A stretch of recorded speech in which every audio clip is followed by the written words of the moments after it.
क्या आप सोच सकते हैं कि एक ऐसी किताब है जो दुनिया की कुछ सबसे हाई सिक्योरिटी जेलों में बैन है? और नहीं, इसमें कोई बम बनाने का तरीका नहीं लिखा, बल्कि ये शक्ति के, पावर के उन नियमों को इतनी साफ साफ बताती है कि अधिकारी भी इससे डरते हैं। ये किताब सिखाती है कि सिर्फ गधों की तरह मेहनत करना काफी नहीं होता। असली खेल तो है स्मार्ट वर्क का, दुनिया के उन छिपे हुए नियमों को समझने का जो हमें कभी सिखाए नहीं जाते। तो इस किताब की असली पावर पता है क्या है? इसके विवाद। ये उन साइकोलॉजिकल ट्रूथ्स को सामने जाती है जिनसे पावर में बैठे लोग सच कहूं तो काफी असहज हो जाते हैं। ये नियम एक तरह का अनफेयर एडवांटेज देते हैं, क्योंकि इन्हें जानने के बाद आप उन सोशल डायनामिक्स को समझने लगते हैं जिन्हें ज्यादातर लोग बस नजरअंदाज कर देते हैं। अक्सर सुनते हैं ना, स्मार्ट वर्क करो, हार्ड वर्क नहीं। पर ये स्मार्ट वर्क है क्या आखिर? मतलब ये सिर्फ शॉर्टकट लेना तो है नहीं। इसका असली मतलब है इंसानी बर्ताव और स्ट्रैटेजी को गहराई से समझना। और बस यही 48 रणनीतियां ये किताब हमें देती है, जो कह सकते हैं कि सफलता के छिपे हुए दरवाजे खोल देती हैं। तो चलिए पहले नियम से शुरू करते हैं। ये पावर की सीढ़ी का सबसे जरूरी सबक है, अपने बॉस या अपने मास्टर से कभी आगे मत निकलो। और सुनिए, ये सिर्फ चापलूसी करने के बारे में नहीं है। नहीं, ये ह्यूमन साइकोलॉजी का एक बहुत गहरा पार्ट है। देखिए, इसके पीछे ना एक बहुत ही बेसिक ह्यूमन फीलिंग काम करती है, इनसिक्योरिटी। भाई, हमारे बॉस या सीनियर्स भी तो इंसान ही हैं। जब उन्हें लगता है कि कोई उनसे ज्यादा काबिल है या उसकी चमक उनसे ज्यादा है, तो सीधी सी बात है, उन्हें अपनी कुर्सी खतरे में लगने लगती है। और जैसे ही वो असुरक्षित महसूस करते हैं, वो आपको अपने लिए एक खतरा मानने लगते हैं, भले ही आपका इरादा कितना ही नेक क्यों ना हो। और ये नियम ना हर जमाने में सच रहा है। इतिहास में देखिए, चाणक्य ने कभी राजा बनने की कोशिश नहीं की। उन्होंने चंद्रगुप्त को चेहरा बनाया और खुद पर्दे के पीछे से असली पावर का इस्तेमाल किया। अब जरा आज की राजनीति को देखिए। मनमोहन सिंह ने कभी सोनिया गांधी से आगे निकलने की कोशिश नहीं की, जिससे उनका कार्यकाल सुरक्षित रहा। या फिर स्मृति ईरानी को देख लीजिए, वो हमेशा नरेंद्र मोदी को क्रेडिट देकर अपनी वफादारी दिखाती हैं। इन सब में एक बात कॉमन है, इन्हें पता है कि स्पॉटलाइट में किसे रहना चाहिए। चलिए अब आते हैं एक ऐसे नियम पर जो शायद सुनने में थोड़ा कड़वा लगे। ये नियम दोस्ती और रिश्तों के बारे में हमारी सोच को सीधा सीधा चैलेंज करता है, खासकर जब बात पावर की हो। ये नियम कहता है दोस्तों, पर बहुत ज्यादा भरोसा मत करो। अब सवाल उठता है, क्यों? भाई दोस्त हैं वो तो। पर देखिए, दोस्ती में उम्मीदें होती हैं, इमोशंस होते हैं। जब आप कामयाब होते हैं तो एक दोस्त के मन में अनजाने में ही सही एक जलन पैदा हो सकती है। वो सोचने लगता है, अरे ये कामयाब हो गया, मैं क्यों नहीं? और ये छोटी सी जलन कब धोखे में बदल जाए, कोई नहीं कह सकता। इतिहास तो ऐसे किस्सों से भरा पड़ा है। पृथ्वीराज चौहान को उनके ही रिश्तेदार जयचंद ने धोखा दिया और नतीजा पूरे साम्राज्य का पतन। वहीं दूसरी तरफ एक दुश्मन आपको ज्यादा अलर्ट और फोकस्ड रखता है, जैसे कि नरेंद्र मोदी ने अक्सर राजनीतिक हमलों या बॉर्डर टेंशन्स का इस्तेमाल एक मजबूत राष्ट्रवादी नेता की अपनी इमेज बनाने के लिए किया है। मतलब एक दुश्मन आपको अपनी कहानी को अपने हिसाब से बनाने का मौका देता है। ये बात इस नियम का पूरा निचोड़ है। सोचिए, एक दुश्मन शायद आपकी ताकत को जानता होगा, पर एक दोस्त, वो आपकी हर एक कमजोरी जानता है। उसे ठीक ठीक पता होता है कि आपको सबसे ज्यादा चोट कहाँ लगेगी।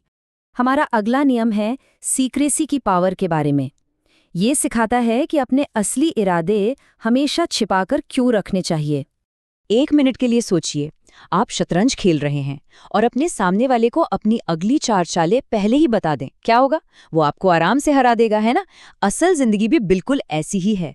जब आप अपने इरादे सबको बता देते हैं तो आप अपने दुश्मनों को आपके खिलाफ तैयारी करने का पूरा मौका दे देते हैं। इसका सबसे बड़ा मॉडर्न एग्जाम्पल है जियो का लॉन्च। सालों तक मुकेश अंबानी चुपचाप पूरे देश में ऑप्टिकल फाइबर बिछा रहे थे।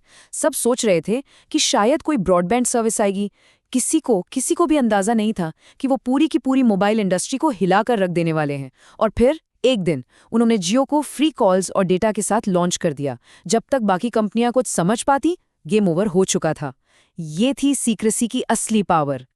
चलिए अब बात करते हैं एक ऐसी चीज की जिसका हम दिन भर इस्तेमाल करते हैं, हमारे शब्द।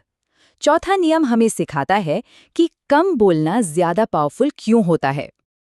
आप जितना ज्यादा बोलते हैं उतने ही कॉमन लगते हैं, और इस बात का चांस भी बढ़ जाता है कि आप कुछ ऐसा बोल दें जिसका बाद में पछतावा हो।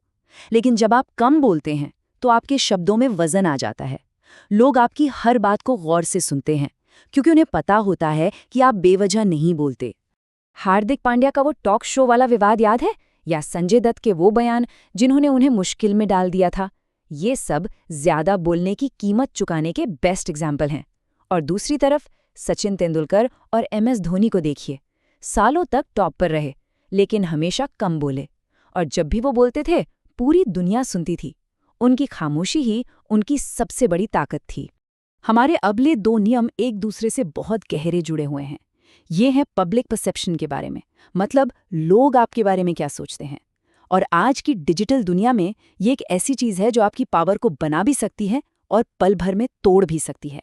नियम नंबर 5 कहता है कि आपकी रेप्यूटेशन, आपकी इज्जत, आपकी सबसे कीमती चीज़ है। क्यों? क्योंकि लोग असलियत के हिसाब से नहीं, बल्कि आपकी इमेज के हिसाब से आपके बारे में राय बनाते हैं। आपकी रेप्यूटेशन ही तय करती है कि लोग आप पर भरोसा करेंगे, आपसे डरेंगे या आपकी इज्जत करेंगे। अगर हाल के कुछ केसेस पर नजर डालें तो ये बात साफ हो जाती है, चाहे वो रिया चक्रवर्ती का मामला हो, विवेक बिंद्रा और संदीप माहेश्वरी का विवाद हो, या फिर आर्यन खान का केस। इन सब में एक बात कॉमन थी, असली अदालत में सच साबित होने से बहुत पहले ही सोशल मीडिया की अदालत में फैसला सुना दिया गया था। इनकी रेप्यूटेशन को रातों रात या तो बना दिया गया या बिगाड़ दिया गया।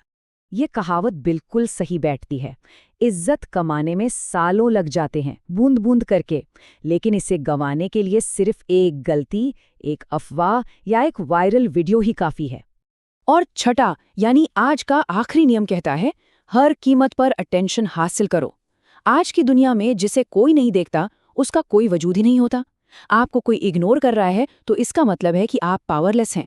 अटेंशन अच्छा हो या बुरा, अगर लोगों का ध्यान आप पर है तो आपके पास पावर है। बाबा रामदेव और एकता कपूर इस खेल के मास्टर हैं। उन्हें पता है कि सुर्खियों में कैसे रहना है, चाहे वो विवादों से हो या फिर लगातार पब्लिक में दिखकर। वो हमेशा चर्चा में रहते हैं और यही चीज उनकी पावर और उनकी रेलेवेंस को बनाए रखती है। तो इन पहले 6 नियमों से आखिर सबक क्या मिलता है? यही कि पावर कोई तुक्का नहीं है, ये एक गेम है, परसेप्शन को कंट्रोल करने का, इमोशंस पर काबू पाने का, स्ट्रेटेजिकली सोचने का और सेल्फ कंट्रोल रखने का। ये दुनिया को एक शतरंज की बिसात की तरह देखने का नजरिया है। तो आखिर में ये सवाल तो उठता ही है कि ये पावर आखिर है क्या? क्या ये एक टूल है जिसे अच्छे के लिए इस्तेमाल किया जा सकता है, या ये एक हथियार है जिससे दूसरों को कंट्रोल किया जाता है, या फिर ये सिर्फ एक खेल है जिसे हम सब खेल रहे हैं? इन नियमों को जानने के बाद इसका जवाब तो अब आपको ही तय करना है।